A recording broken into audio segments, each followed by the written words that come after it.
I've had my 2 months rest, now it's time to continue covering The Legend of Zelda: The Wind Waker HD. Last time I left Tetra, who turned out to be a Zelda all along, down at the bottom of the ocean, and was given the mission to find out what happened to the 2 sages that were powering the Master Sword, so I can get its strength back for taking on Ganondorf. But first I still have some side quests to do before I continue the plot. I return to Windfall Island at night. As I run up the street I can see Mila, the rich girl I saved from the Forsaken Fortress. Now she's poor and wearing rags and can be seen working at Zunari's stall during the day. When I talk to her she just tells me to go away, but first I take a photo for her figurine. As I walk up the street she runs off down while I'm not looking. I follow, making sure to avoid being caught, hiding behind beams and around walls as she constantly looks back. She runs up the hill leading into the town square, getting close making her ask who's there and resulting in Link meowing to make her keep going. She runs down between Salvatore's and her old house and then eventually ends up at Zunari's stall where she starts to raid his safe. I go in after her and corner her. I scare the hell out of her and she asks who Link is, worried he's a creep. I have to get a few dialogue choices correct here or I'll have to repeat the entire chase. First I have to claim to be an ally of justice, which makes her panic and claim she isn't a thief because she hasn't stolen anything yet. She says it was a bad impulse decision and begs to be allowed to tell me why she's doing this. I allow her, and it seems she doesn't recognise Link from the Forsaken Fortress as she explains how she was the richest girl in town and was then kidnapped by the Helmarok King and taken there. Her father spent every single bit of his money paying off the pirates for returning her, having nothing left. She's trying to build some money back up by working every day for Zunari. She asks if her story tugs at any heartstrings and I have to tell her that what happened is terrible, not that it's funny. Also Maggie, the poor girl I saved, has somehow become the richest in town and is living in what was once Mila's home. She asks if Link understands her plight and I have to say I do, but then when she asks if I'll let her go, I have to tell her no, and then say that it's because I'm honest. She accepts that she's just lashing out over her situation and that she'll stop making excuses. She's incredibly grateful to Link for talking her out of going down the thief route and feels a lot better about herself. As thanks, she gives me the 4th and final bottle in the game. Link apparently teases her over having stolen it, but she just found it washed up on the shore. She gets embarrassed over saying she wishes her soul could be as beautiful as the bottle, believing poverty is making her cheesy, then decides to go back to her father before he wakes up. With that done, I go to the Ferris wheel, ride it up and use one of my new fire arrows at the top to light the lighthouse. Doing so spawns a chest on the small island near the bomb shop. Kreeb's glad to see it working again and gives me a piece of heart for it. The chest I spawned gets me another piece of heart. The next morning I can talk to Mila's father under the tree Maggie's father used to hang out under. This guy is much better though as he doesn't force me into conversations when I get near.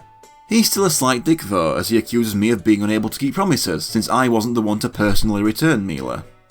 Tetra charged him all the money he owned, but having his daughter back more than makes up for it. Talking to him again shows that he's more content with his life being poor than he was rich, and is incredibly proud of Mila for working every day. If Link implies that he should maybe work as well instead of sponging off his daughter, he fakes an injured back. Talking to Mila in the day has her say that she works on another island at night, so he won't be seeing her at that time anymore. I check out their old house to see Maggie's father living there. Despite knowing what it's like to live with nothing, a few days of being rich and he's turned into a huge snob and a far bigger arsehole than Mila's father ever was. It seems he has an ongoing feud with one of the postmen, saying he would have kicked me out if I was one. Maggie's in the back by the window and I get the photo I need. She can't believe her new life of luxury, but it isn't enough for her without him by her side.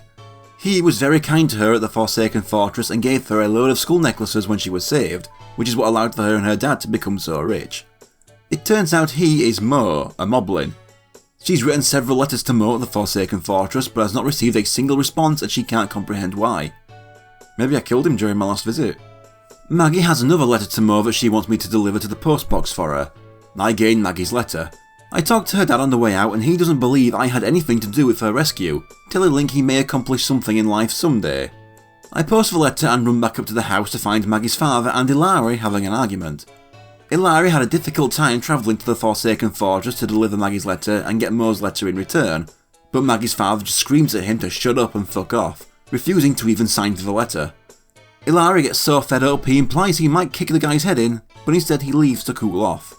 Despite his shitty attitude, Maggie's father's mindset is understandable. He's constantly getting letters sent from a moblin at the Forsaken Fortress. One of the most feared monsters in the world is writing to his child from the place she had just been kidnapped to, and he is unaware that Maggie is writing to him too. It sounds like grooming. I go talk to Ilari at the cafe, who apologises for losing his temper in front of me. As a postman, he's never had someone refuse mail before, and after the effort it took to get Mo's letter, it's driving him mad. He still has other deliveries to make, so he asks Link to take the letter for him as Link won't get kicked out of his house on the spot. He gives me the Moblins letter and I hand it over to Maggie. The writing is very simple, and Mo says that he wants to eat Maggie for dinner since he liked her. Maggie interprets this as a marriage proposal. It's a good thing this side quest ends here, as I fear if it continued, it could get grisly. Maggie rewards me with another piece of heart. I can offer to sell any skull necklaces I have to Maggie's father. In exchange for 20, he gives me treasure chart number 2. Back outside, I can offer Damper 3 more skull necklaces so that he'll play a game with me. The game is piggy sitting. He lets 3 pigs loose around the island and I have 2 minutes to bring them all back to him. The first pig is around where Potova and Joanna are playing, the second is halfway between them and Damper, and the third is at the beach. I did it in time and Damper gives me the Wii U exclusive Treasure Chart 42. I leave Windfall and sail north to Gale Isle. Around the back of the island is Chart 42's treasure, an orange rupee. I next warp to Greatfish and sail north to Rockspire Isle for the treasure of Chart 2, my 40th piece of heart. I next warp to Dragon Roost Island and travel to the upper outside area. Medley can be seen out here playing a harp. She's glad to see Link okay and says that Komali just cannot stop talking about or asking about Link. She's happy to see him grow up but sad at the same time, assuming this is how it feels to be a parent. She gets back to practicing her music while I get the photo I need. That's all I'm here for, and I sail a square south to Fire Mountain. With my new ice arrows I can freeze the eruption, which shatters and rids the outside of the mountain of its lava. I then have 5 minutes to climb the winding path up the mountain so I can drop down the hole at the top. The inside is still hot though, and I have to cross the platforms floating on the lava to find a huge stone head and 2 magtails. Killing the magtails spawns a chest, and inside is the power bracelets, which let me pick up very heavy objects, such as the giant stone head next to me. This leads me to the exit. I warp to the Forest Haven to hand in my 3 photos. The girls' fathers had their new class-swapped appearances on their figurines, and I've added Maggie and Mila's figurines to the room, fully completing the Windfall Island room. The Dragon Roost Island room gains the Medley figurine. A square west from the Forest Haven to return to Ice Ring Isle, where I use a fire arrow on this dragon head to stop the icy wind. I have another 5 minutes to make my way to the entrance inside said head, but first there's a chest here with treasure chart number 36 inside. Although I've stopped the cold wind, the floor here is still frozen and slippery as I climb, cross narrow paths and finally jump across platforms to get inside the island. Inside I have a cold mist making it harder to see and some narrow ice bridges to cross between platforms. I cross them all to reach the chest at the end containing the iron boots. These allow me to walk against strong winds without being blown back. Making their second appearance after Ocarina of Time, this was the first time they were made an equipable item after the complaints they first had of the constant pause into the equipment menu to turn them on and off. I crossed the wall nearby with strong winds while wearing the boots, but halfway across is a hole to drop down. In here are frozen enemies that need thawing to fight. This includes a stronger, more heavily armoured Darknut that I take a picture of. Killing all the enemies down here spawns another chest with an orange rupee inside. I can then leave. I take that photo to the Forest Haven and get my second Darknut figurine. Northeast to Bird's Peak Rock and I can pull up the treasure of Chart 36, a silver rupee. Next I return to Outset Island where I go visit Abe and Link the pig. He'd like me to take the pig for a walk, saying he'll dig at certain spots if I spread some bait on the ground. With my power bracelets I can lift Link the pig and throw him out of the pen. I slowly carry him all the way down and across to the other half of the island and then spread some bait on the black part of ground near Mesa's house. This makes Link dig me up a piece of heart. I leave the island without taking him back and sail northeast to Shark Island. There's a switch on here requiring the weight of the iron boots to press down. Then there's another switch needing the skull hammer to flatten, a crystal switch to hit and then a normal switch to stand on. Pressing them all down fast enough will make a cyclone appear near the island and remove the fire around the hole which I drop into. Inside is another enemy gauntlet, mini-blins, bokoblins, moblins and both kinds of Darknuts. I stock up on a lot of spoils and once they're all dead, a chest spawns containing a silver rupee. Next destination is Tingle Island where there's a blue choo-choo I missed, so I get its jelly. There's another one I missed to the north on Spectacle Island. Then northwest to Star Island. The power bracelets also let me pick up these giant boulders and underneath one is another blue choo-choo to get jelly from. Then a square east to find a 4th one on Northern Fairy Island, along with a 5th one southeast on Paw Print Isle, all the way to Western Fairy Island for another. A 7th is found near the hole at the top of Rockspire Isle. An 8th on the Southern Fairy Island, I then sail northwest from there to Stonewatcher Island. I grab a 9th blue chew jelly and pick up the stone head to drop down the hole underneath. This is another labyrinth filled with enemies. The door leads to a room with a barred door and 4 others. I go clockwise from the door I entered. First a room with 4 Armos, then a room with 2 Moblins. The third room contains 3 Wizrobes, and the fourth has 5 Bokoblins. Once the 4th room is cleared out, the central room now has 2 Shield Darknuts to take out. Once I do so, the door unlocks and leads to a pedestal where I must play the Wind God's Requiem to spawn a chest containing the first of 8 Triforce shards. Originally this was a Triforce chart, but I'll get into that more later. Having forgotten to use that Cyclone at Shark Island, I return to it and use a Deku Leaf to float to the highest point of the island to find another blue Choo Choo to take jelly from. Then all the way southwest to find another one I missed halfway up Horseshoe Isle. Then 2 squares east of the Tower of Gods to find another at the Thorned Fairy Island. South of the Forest Haven I float over to the other side of the boating course to find another blue Choo Choo I missed on a rock near the hole. Next is all the way southeast at 5-Star Isles. Above the gate is a wooden beam I can grapple onto and climb up to reach my 21st blue Choo Choo. With enough blue Chew jelly I return to Windfall Island and go to Doc Bandam's potion shop. I offer him the blue jelly which he has never seen before, but he is inspired and uses 15 of them to create a new blue potion, which refills both health and magic. He even gives me the first one for free, and that's all 3 potions available from his shop. Now to continue the plot. I warp to Outset Island and then sail Easter Square to Headstone Island, now able to get rid of the head there and enter the cave entrance. Inside is a huge slab with my first 6/4 Wind Waker song on it. Down, down, neutral, right, left, neutral is the Earth God's lyric. The Triforce on the slab glows and a ghost appears, the only Zora in the game. She is Laruto, the Earth Sage. Before the flooding of Hyrule, she'd been praying at the Earth Temple to keep the Master Sword powered up. But once the seal on Ganondorf weakened and he was free, he attacked the temple and killed Laruto, preventing her prayers from reaching the Master Sword. A new living Earth Sage must be found to make the prayers reach the gods, one carrying Laruto's bloodline and holding her sacred harp. We've seen Medley playing this, so we don't have to look far. I just have to play the song I just learned here to awaken her as the Sage. I must then bring her here and have her play the same song to open up the entrance to the temple. So, Medley is a descendant of Laruto, which makes the Rito the evolved descendants of the Ocarina of Time Zoras. People used to argue against this, asking why aquatic creatures would need to evolve into birds when there is now more ocean than they ever had access to before. I was always under the impression that the Zora evolution into Rito wasn't natural. The gods flooded Hyrule and wanted it hidden away where no one could find it and risk unsealing Ganondorf. So it makes sense to me that the only race that could swim down there and find it would need dealing with. So the gods interfere with the Zoras and make them evolve away from being aquatic so they can't disturb Hyrule. Some would wonder how that fits in with Breath of the Wild having both races coexist, but that doesn't bother me.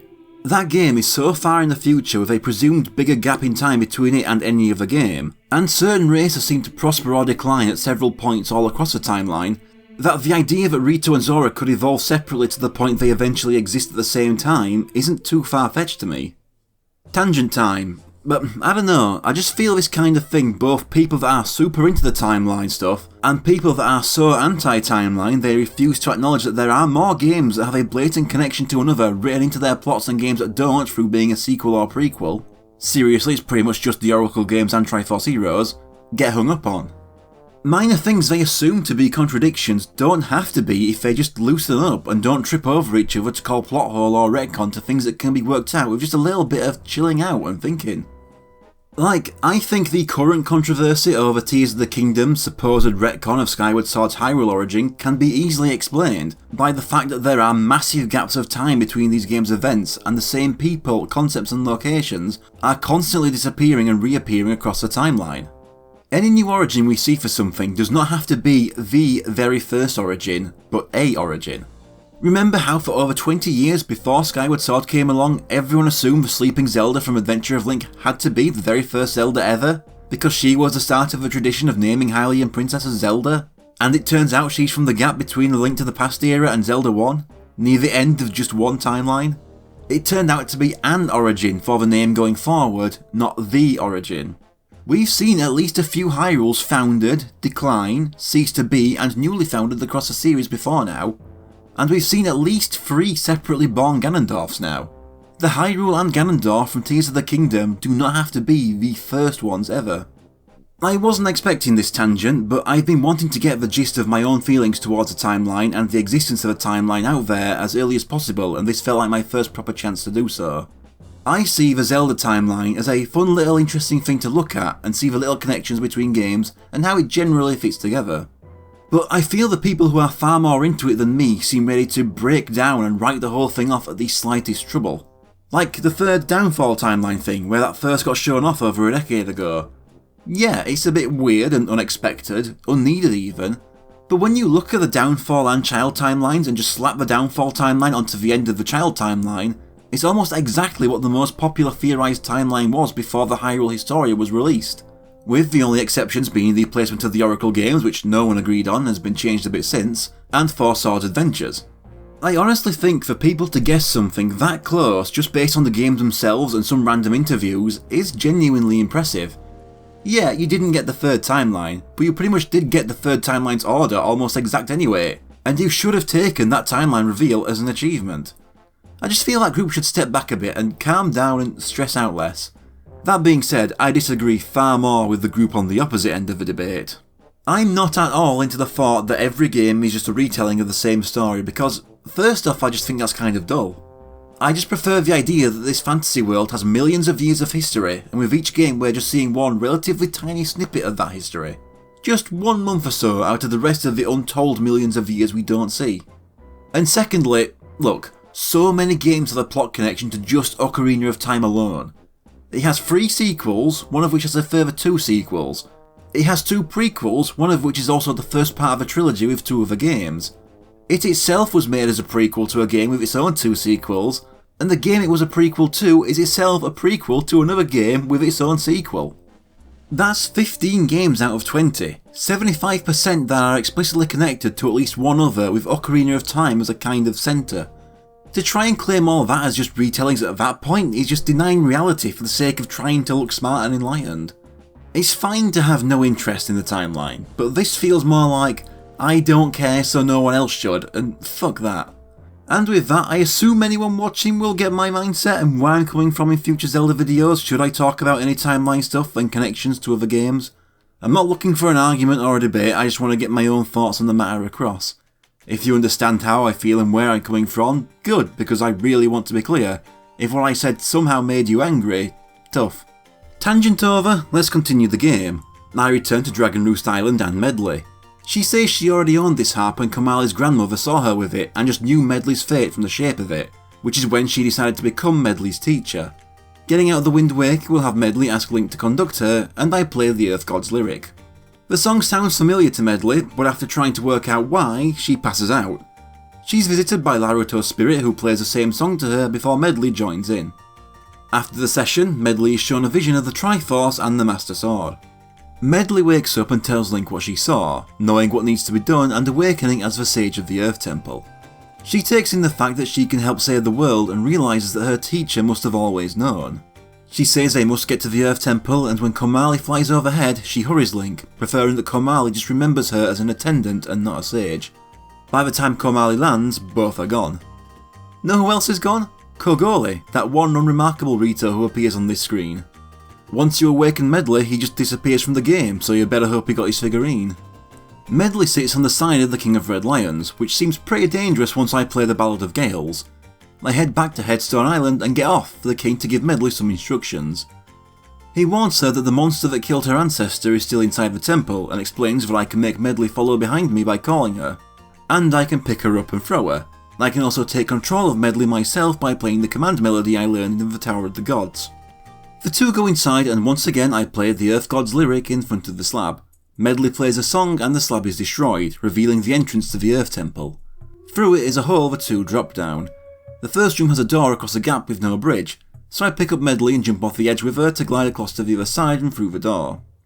The next room is filled with steps and has a barred door to the right. After I clear out the moblins, I take Medli up the stairs to the left. At the top I can see 2 switches on top of pillars, so I play the command melody to take control of Medli.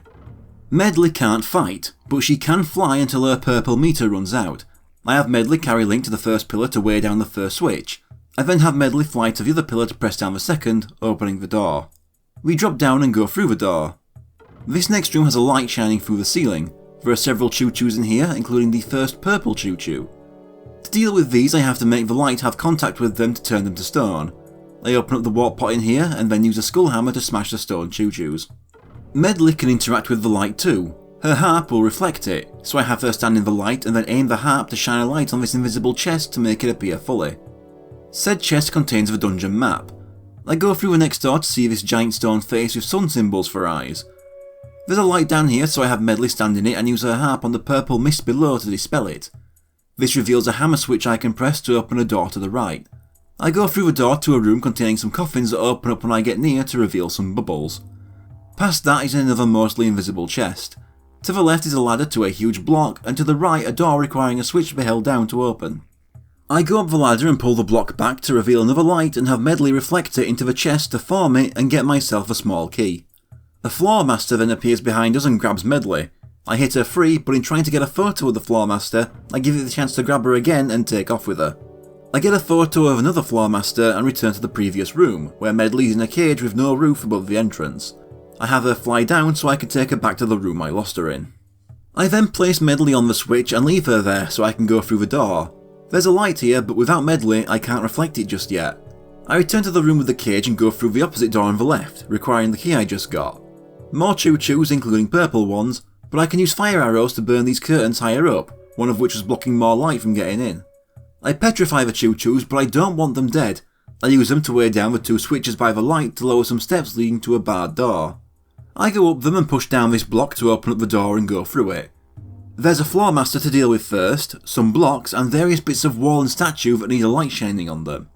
I push the first block into this slot to open up a hole in the ceiling to let light in. I then have Medley reflect onto the statue on top of the other block to get rid of it, so I can move it. I get rid of the wall on the left to reveal another block, and the one on the right to reveal a warp pot. I push the right block into a slot to spawn a chest, and push the one in the wall along the track to open the door and let me climb up to it and the new chest, which contains the compass. We then go through the door. Up the stairs in here is a pair of moblins and a pair of Poe, which I make sure to get a photo of. I've never been a huge fan of this game's Poe design, it's always been a bit forgettable to me. They try to set me on fire with their lanterns while I can't damage them yet. They also inhabit my body to curse me and prevent use of my sword until I get hit.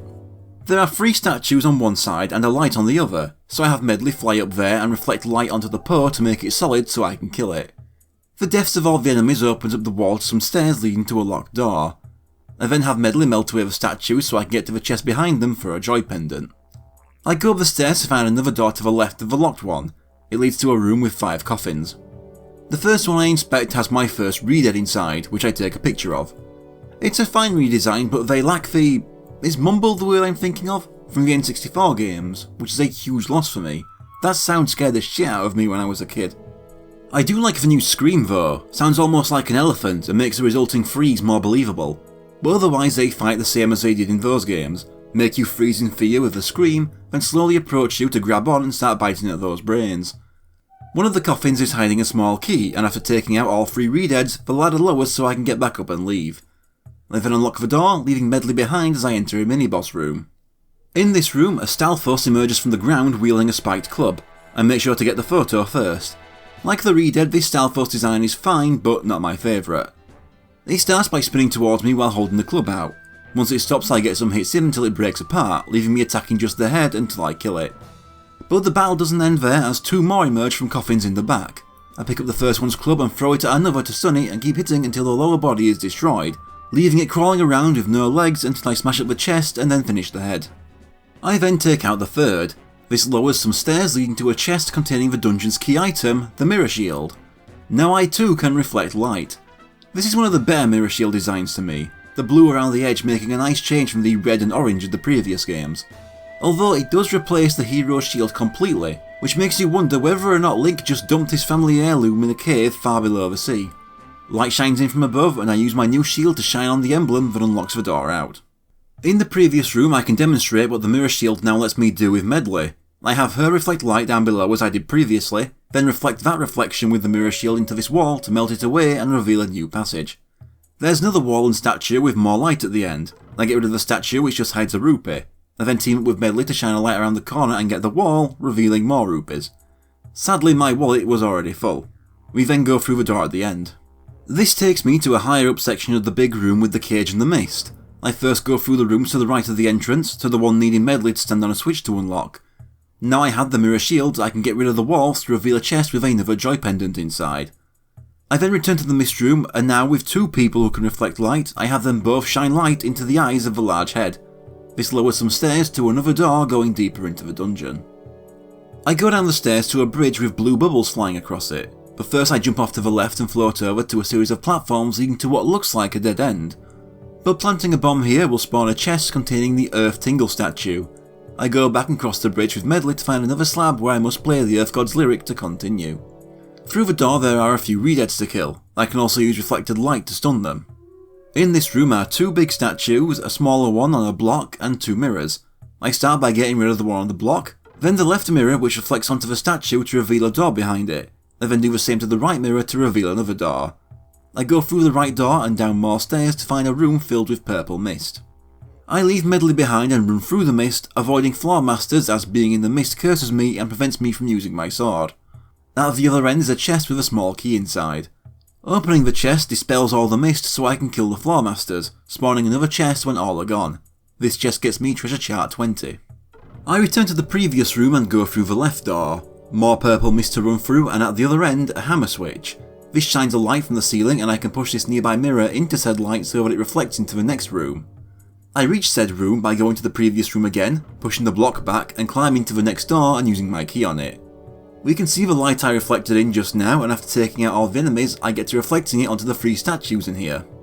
The first one was hiding a rupee, the second a magic jar. The third one requires working with Medley and reveals a door to the next room. This one is filled with keys and coffins filled with rupees or redeads. At the end of the route straight ahead from the entrance is a chest with a red rupee inside. So I take the right path which leads to another slab requiring the Earth God's lyric to get rid of. Through the door behind it and down even more stairs, I reach a massive pit with the boss door on the opposite end. First there is the final warp pot to blow open just to the right a bit. Then there is a long winding stair down to a door. Through it is a big room with a lot of mirrors and other things that need light reflecting on them. To start with, I drop down to the left and push this mirror into a slot. I then do the same with the mirror to the right.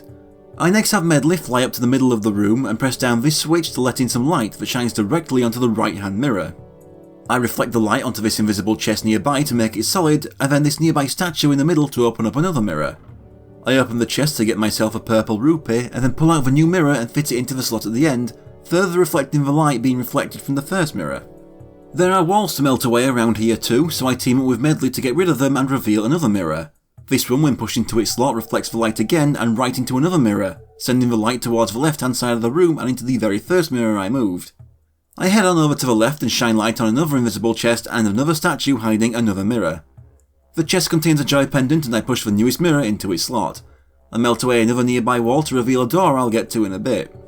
There's more destructible walls nearby needing help from Medley to show another mirror to pull into its slot. Now all the mirrors are connected by light and pass over a pedestal near another of those giant faces. I have Link and Medley shine on an eye each to reveal another door, but first I go through the one I discovered a little earlier. There are 3 coffins in here, each one containing a Stalfos. Killing them all spawns a chest containing treasure chart number 12. Next through the door I revealed in the previous room. In here I have to fight a Darknut with a shield while surrounded by blue bubbles, having to avoid being cursed by them. If I do, it's a bit of running away from the Darknut until it wears off.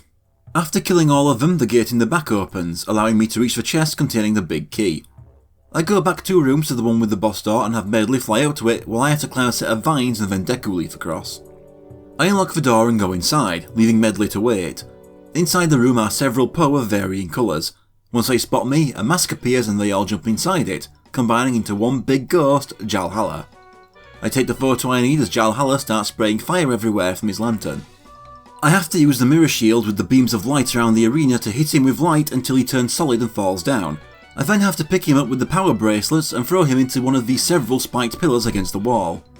The collision bursts him open and unleashes all the Po that make him up. I then have to kill as many of the Po as I can before he reforms.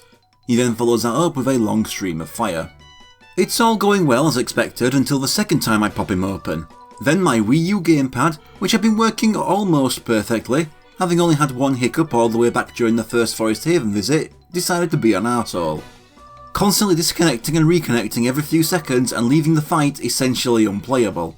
So I just had to pause the game and wait for it to behave. Took about half an hour, and then it decided once again to work almost perfectly for the rest of the game. But I was pissed off that it had to happen then in a spot I couldn't edit around, rather than a lot of the sailing and teleporting stuff I was skimming over. By the time it was working again, I'd whittled Jalhalla down to just one Poe remaining. I'd pop him again and finish him off. Technical issues during the boss aside, I really like the Earth Temple. It's the other contender for my favourite in the game. The light reflecting puzzles don't overstay their welcome, and Medli's flight and just the fact that she's a likeable character makes it fun for those short bursts where you play as her. I grab the heart container and stand in the Triforce mark in the middle of the room.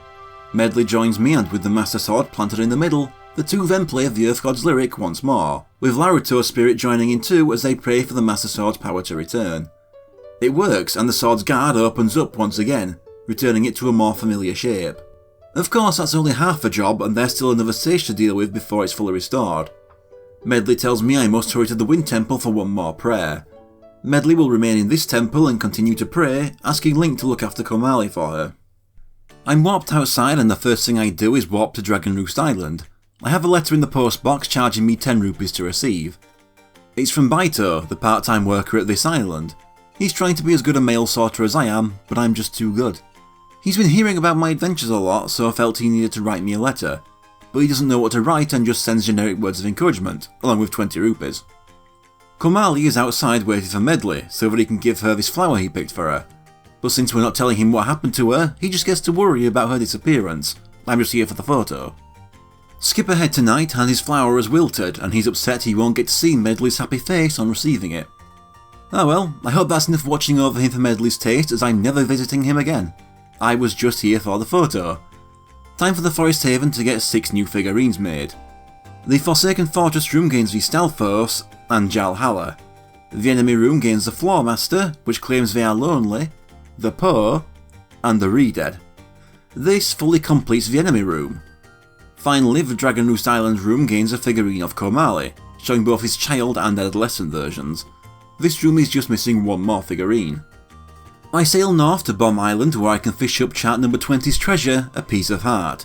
I next travel into the Five Eye Reef for the treasure of chart 12, a silver rupee. And that's where we're going to leave things off for this episode.